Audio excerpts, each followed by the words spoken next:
আসসালামু আলাইকুম এভরিওয়ান, সবার কি অবস্থা এন্ড সবাই কেমন আছেন? তো আজকে ঈদে শপিং করতে যাব অ্যান্ড পাশাপাশি আম্মু বলল সোনার যেহেতু দাম অনেক বেশি বেড়ে গেছে, এই জন্য সোনার কোনো গলার সেট কিনতে যাবে বসুন্ধরায়। তো এই তো আমরা রওনা দিয়ে দিলাম বসুন্ধরার দিকে। ফাইনালি বসুন্ধরায় চলে আসলাম। দেন এখান থেকে হচ্ছে গোল্ডের যেই দোকানগুলো আছে সেগুলোতে চলে গেলাম। বাট ওখানে গিয়ে হয় বাজেটে মিল ছিল না, আর না হয় সুন্দর লাগছিল না।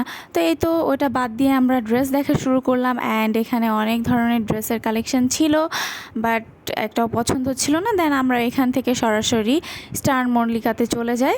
দেন এখান থেকে হচ্ছে একটা ড্রেস পছন্দ হয়েছে আমার বোনের, সে ড্রেসটা কিনলো, বাট আমার কোনো কিছু পছন্দ হয়নি অ্যান্ড বাজেটেও মিলছিল না, এজন্য আমি কিনিনি। আমি একবার অনলাইনে অর্ডার দিয়ে দিয়েছিলাম। আর এখানে হচ্ছে আমরা কিছু ব্যাগ দেখছিলাম, এটাও আমার বোনই নিবে।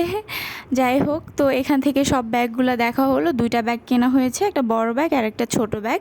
দেন সরাসরি আমরা বাসায় চলে আসি অ্যান্ড বাসায় এসে দেখি আমার মিকু বাবুটা খেলা করছে আর এখানে কার্পেটের উপর সুন্দর করে বসে আছে বা শুয়ে আছে। তো এই তো ওকেই দেখছিলাম, ওর সাথে একটু টাইম স্পেন্ড করছিলাম। দেন এখান থেকে হচ্ছে আমার অনলাইনে ড্রেস চলে আসে অ্যান্ড এখান থেকে আমি অনলাইনের ড্রেসগুলো চেক করে নিই।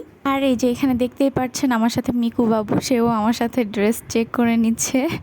আর মিকুর জন্য অনলাইন থেকে খেলনা, চিরুনি বা খাবারের বাটি এগুলো অর্ডার দেওয়া হয়, তো ওইগুলাই আসছিলো, ওগুলাই আমরা দেখছিলাম। And that's all for today. Thank you so much for watching my mini blog.